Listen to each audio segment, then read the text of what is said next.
देहरादून से है, जहां देहरादून में मुख्यमंत्री धामी ने चारधाम यात्रा को लेकर बड़ा बयान दिया है। उन्होंने बताया कि यात्रा सुचारू रूप से चल रही है और श्रद्धालुओं की संख्या रिकॉर्ड स्तर पर पहुंच रही है। मुख्यमंत्री धामी ने कहा कि चारधाम यात्रा के तहत मात्र एक सप्ताह में ही 5 लाख से अधिक श्रद्धालु दर्शन करने पहुंचे हैं। उन्होंने कहा कि आने वाले मई महीने में यात्रा और अधिक रफ्तार पकड़ेगी और इस बार पिछले सभी रिकॉर्ड टूटने की उम्मीद है।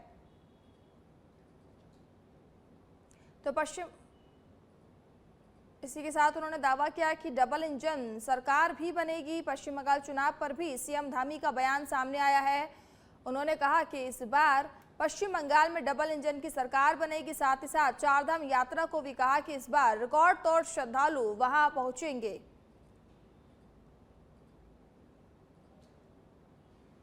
को लेकर लोगों में बहुत उत्साह है। पूरे देश दुनिया के सनातनी चारधाम आना चाहते हैं, उसके अनुरूप सभी व्यवस्थाएं यहाँ पर की गई हैं। अच्छी चारधाम यात्रा चल रही है और लगभग एक सप्ताह में 5 लाख से भी अधिक लोगों ने चार धामों के अभी तक दर्शन कर लिए हैं। और चूंकि अब मई का महीना आने वाला है, इस महीने यात्रा पूरे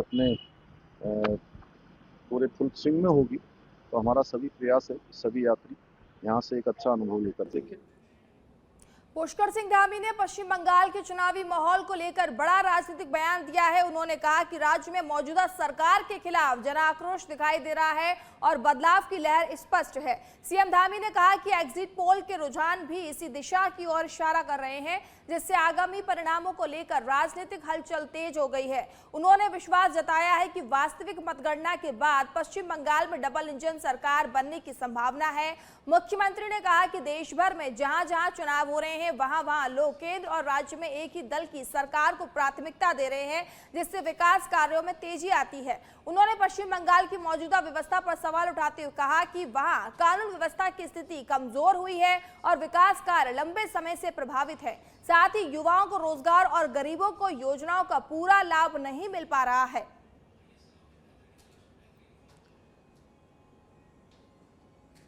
तो सीएम पुष्कर सिंह धामी ने पश्चिम बंगाल को लेकर बड़ा दावा किया है। उन्होंने कहा कि इस बार बदलाव की लहर वहां देखने को मिल रही है और इस बार वहां डबल इंजन की सरकार बनेगी।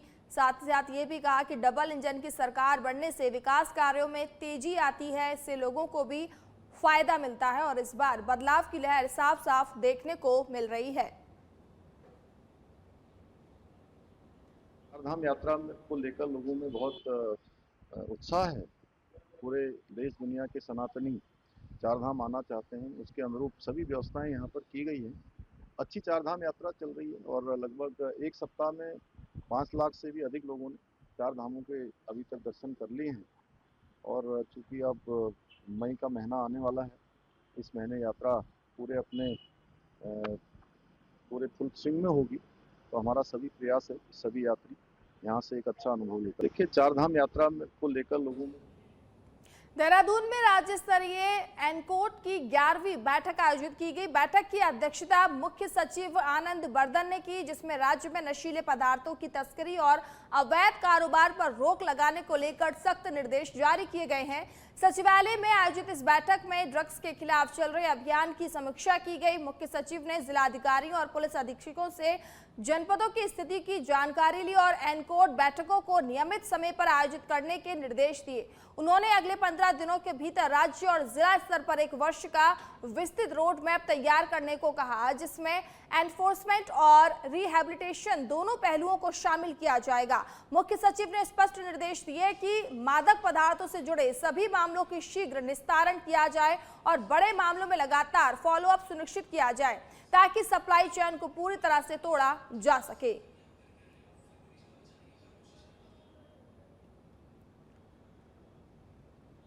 तो देहरादून में बैठक की गई है और इस बैठक में तमाम चर्चा की गई। ड्रग्स के खिलाफ सख्त रोड मैप बनाने के निर्देश दिए गए हैं।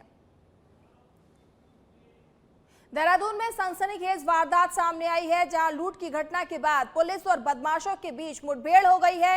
इस दौरान बदमाश मारा गया, जबकि थाना प्रभारी भी घायल हो गए हैं। देहरादून के प्रेमनगर थाना क्षेत्र में गुजरात नंबर की काले रंग की कार में सवार बदमाशों ने देवराज नामक व्यक्ति को निशाना बनाया। बदमाशों ने तमंचे की नोक पर उससे करीब 2 लाख रुपए, मोबाइल और जरूरी दस्तावेज लूट लिए हैं।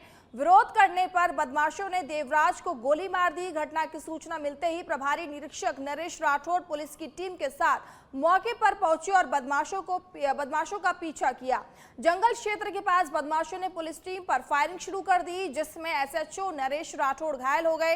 पुलिस ने आत्मरक्षा में जवाबी फायरिंग की, जिसमें एक बदमाश घायल हो गया, जबकि अन्य अंधेरे का फायदा उठाकर मौके से फरार हो गए।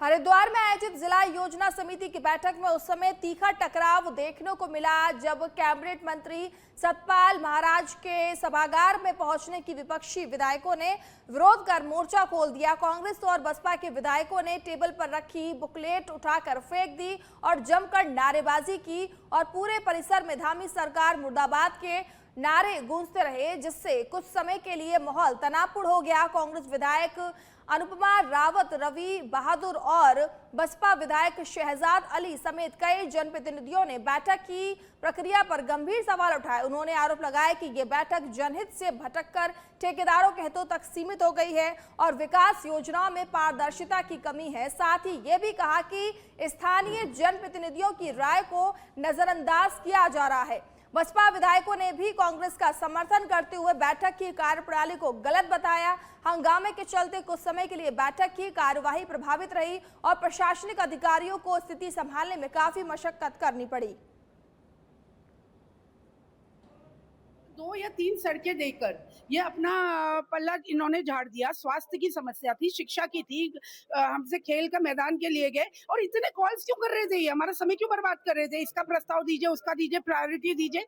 मैंने तो लाइट्स की प्रायोरिटी दी थी, मैंने स्वास्थ्य की दी थी, लालढांग के स्वास्थ्य केंद्र को, इसको पूरा सुदृढ़ीकरण कीजिए। पूरे जिले को ठेकेदार चला रहे हैं, जो ठेकेदार अधिकारियों के माध्यम से अपने प्रस्ताव देते हैं वो ये एक्सेप्ट करते हैं। जो हमारे प्रस्ताव एक्सेप्ट नहीं किया हमने, इसलिए कि जो ठेकेदार विभाग चला रहे हैं उसमें हम अपने प्रस्ताव बैठ कर अपनी उपस्थिति दर्ज नहीं कराना चाहते, हमने बहिष्कार किया। हमने पिछली बार भी माननीय मंत्री से आग्रह किया था, उन्होंने हमारी बात को अनसुना किया है। अगर अधिकारियों को भी सब कुछ करना है और ठेकेदारों को करना है तो फिर हम क्या करेंगे? देखिए यार, सारे सीनियर विधायक हमारे खड़े हैं, जिला योजना की मीटिंग है, डिस्ट्रिक्ट प्लान है, बहुत इंपॉर्टेंट है, पर रिपीटिव रिमाइंडर के बाद भी आज भी ढाक के वही 3 बात है, वही नलकों में 1 करोड़ 60 लाख रुपए दे रखे हैं, वही सड़कें हैं, विधायकों के जनप्रतिनिधियों के प्रस्ताव कंसिडर नहीं किए जा रहे हैं, ठेकेदारों को जो है तवज्जो दी जा रही है। देहरादून में चल रहे ऑपरेशन प्रहार के तहत पुलिस की बड़ी कार्रवाई सामने आई है। देर रात पुलिस और बदमाशों के बीच हुई मुठभेड़ में जवाबी फायरिंग के दौरान एक बदमाश को मार गिराया गया है। उत्तराखंड पुलिस द्वारा चलाए जा रहे ऑपरेशन प्रहार के तहत लगातार बदमाशों पर शिकंजा कसा जा रहा है। मुख्यमंत्री पुष्कर सिंह धामी से जब पूछा गया तो उन्होंने कहा कि देहरादून पुलिस लगातार ऑपरेशन प्रहार चला रही है और ऐसे में बदमाश उत्तराखंड से भाग रहे हैं और उनके ऊपर सख्त कार्रवाई की जा रही है।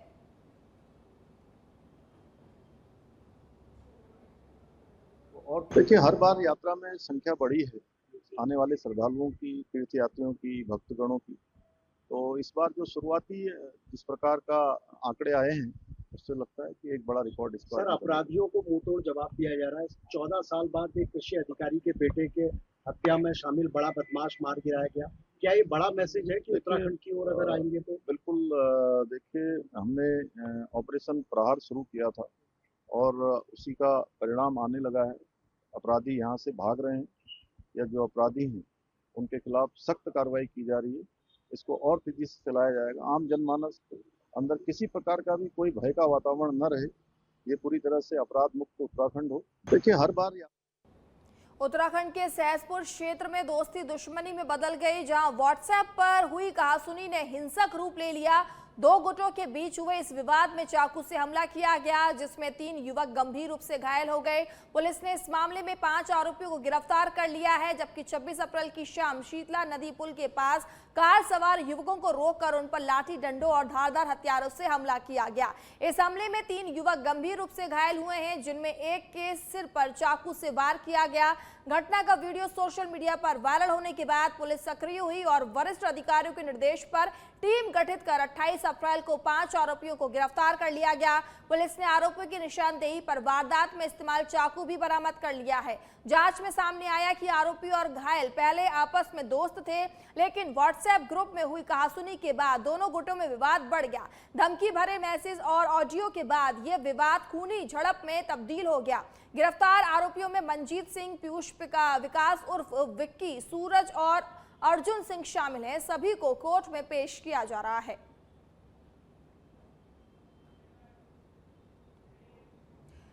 देहरादून में मसूरी देहरादून विकास प्राधिकरण यानी कि मसूरी देहरादून विकास प्राधिकरण ने अवैध निर्माण और प्लॉटिंग के खिलाफ बड़ा अभियान छेड़ रखा है। प्राधिकरण की कार्रवाई से अवैध निर्माण करने वालों में हड़कंप मचा हुआ है। एमडीडीए द्वारा प्राधिकरण क्षेत्र में अवैध निर्माण और प्लॉटिंग के खिलाफ लगातार सख्त अभियान चलाया जा रहा है। सेक्टरवार टीमों का गठन कर रोजाना निरीक्षण और कार्रवाई सुनिश्चित की जा रही है। प्राधिकरण के निर्देशों पर मेहूवाला, माफी, राजपुर, जाखन और कुठाल गेट, डोईवाला क्षेत्रों में बड़े स्तर पर कार्रवाई की गई है। संयुक्त सचिव गौरव चटवाल के आदेशों के तहत कई स्थानों पर सीलिंग और ध्वस्तीकरण किया जा गया है। जाखन जोहड़ी रोड क्षेत्र में एसबीआई के पास बने एक अवैध बहुमंजिला भवन को सील किया गया है। वहीं कुठाल गेट क्षेत्र में भी अलग अलग मामलों में अवैध निर्माण पर कार्रवाई करते हुए उन्हें सील कर दिया गया है। इसके अलावा मेहूवाला माफी क्षेत्र में लगभग 15 से 20 बीघा भूमि पर भी की जा रही अवैध प्लॉटिंग पर बुलडोजर चलाया गया है। गदरपुर के गुलर भोज क्षेत्र में करीब 685 एकड़ सरकारी भूमि पर वर्षों से रह रहे लोगों के लिए मालिकाना हक मिलने की उम्मीद एक बार फिर बढ़ गई है। प्रशासन ने इस दिशा में प्रक्रिया तेज कर दी है। गदरपुर क्षेत्र के गुलर भोज में लंबे समय से सरकारी भूमि पर रह रहे लोगों को मालिकाना हक दिलाने को लेकर प्रशासनिक स्तर पर कार्रवाई जा रही है। इस संबंध में अपर जिला अधिकारी कौस्तुभ मिश्रा गुलर भोज नगर पंचायत कार्यालय पहुंचे, जहां उन्होंने राजस्व, वन एवं सिंचाई विभाग के अधिकारियों के साथ महत्वपूर्ण बैठक की। बैठक में अब तक की प्रगति की समीक्षा की गई और स्थानीय लोगों से आवश्यक दस्तावेज उपलब्ध कराने की अपील की गई, ताकि आगे की प्रक्रिया को तेजी से पूरा किया जा सके।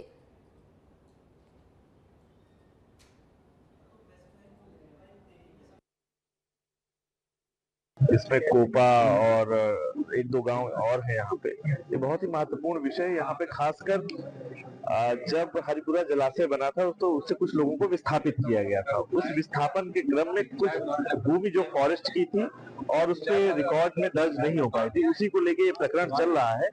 इसमें कैसे सकारात्मक रूप से लोगों के जो राइट उनके हैं उनको कैसे मिल सकते हैं, या किस प्रकार से विभिन्न विभागों के बीच जो संव्यवहार हुआ था, खासकर सिंचाई विभाग और फॉरेस्ट के बीच समस्त दस्तावेजों का परीक्षण करना है और दस्तावेजों के परीक्षण के उपरांत जो भी नियमानुसार कार्रवाई होगी वो शासन के लिए प्रस्तावित की जाएगी। नहीं, देखिए, लोगों को डॉक्यूमेंट्स देने, आज जन सुनवाई का एक, क्योंकि कोई भी कमेटी जब गठित की जाती है और इस तरीके के महत्वपूर्ण प्रस्ताव भेजे जाते हैं तो उसमें हमारा एक कर्तव्य होता है कि विभिन्न जनप्रतिनिधियों से भी संवाद किया जाए, लोगों से संवाद किया जाए। इसी संवाद के क्रम में आज हम लोग यहाँ उपस्थित हुए हैं। जहाँ तक विषय दस्तावेजों का है तो मैंने पहले देखिए, गुलरभोज गांव के जो विस्थापित लोग हैं, जिन्होंने गुलरभोज डाम को बसाने के लिए अपनी वर्ग 1 का की जमीन थी और जमीन के बदले में उस समय की सरकार ने इनको लगभग कहा जाए उससे आधी जमीन यानी लगभग 685 एकड़ जमीन दी, लेकिन उस जमीन का भी इनको मालिकाना हक नहीं मिला, यानी उस जमीन पर रहने के बावजूद वो जमीन के मालिक नहीं। और विषय बहुत गंभीर है। अगर इन्हें उस जमीन पर कोई लोन लेना है या वो जमीन बेचनी है तो वो बेच नहीं सकते, ना उस पर लोन ले सकते। केदारनाथ धाम में प्रसिद्ध गायक कैलाश खेर ने पहुंचकर भगवान केदारनाथ के दर्शन किए और पूजा अर्चना की। हिमालय की वादियों और दिव्य वातावरण के बीच वे भक्ति में सराबोर नजर आए। केदारनाथ धाम में दर्शन के दौरान कैलाश खेर ने श्रद्धालुओं के लिए की गई व्यवस्थाओं की सराहना की। उन्होंने राज्य सरकार और प्रशासन के प्रयासों की प्रशंसा करते हुए कहा कि कठिन भौगोलिक परिस्थितियों के बावजूद जिस तरह से व्यवस्थाएं की गई हैं वह सराहनीय है। उन्होंने प्रधानमंत्री नरेंद्र मोदी और मुख्यमंत्री धामी के विजन की भी प्रशंसा की। कैलाश खेर ने कहा कि प्रशासन और पुलिस की कार्यप्रणाली देवतुल्य है, जिसके कारण श्रद्धालु सुगमता से दर्शन कर पा रहे हैं। गायक ने कहा कि प्रधानमंत्री के नेतृत्व में सनातन परंपराओं का पुनरुद्धार हो रहा है और तीर्थ स्थलों का विकास तेजी से आगे बढ़ रहा है। उन्होंने ये भी कहा कि आज जन जन में महादेव की भक्ति का जागरण देखने को मिल रहा है। कैलाश खेर अब श्री केदारेश्वर के चरणों में है। इस वक्त हम एडमिनिस्ट्रेशन, हमारे उत्तराखंड का जो एडमिनिस्ट्रेशन है, उनके जो लगे हुए ऑफिसर हैं, यहाँ का प्रशासन, यहाँ की पुलिस व्यवस्था, नाम ही पहाड़ों में ऐसे होते हैं जैसे देवतुल्य नाम हो, देवतुल्य प्रतिमूर्ति हैं और देवतुल्य ही सब लोगों का यहाँ व्यवहार होता है। हे मेरे दाता, ये देवभूमि तो है, ये हिमालय तो है, ये आपका खंड तो है, ये आपके चरण की रज तो है, लेकिन हे मेरे महादेव, यहाँ आपने ऐसा प्रभाव दिया हुआ है कि इतने विपरीत परिस्थितियों में भी सब सजग होकर सब डटे हुए हैं और ऐसा माहौल किया हुआ है कि पूरे विश्व के कल्याण के लिए रोज प्रार्थनाएं यहाँ प्रतिपल हो रही हैं।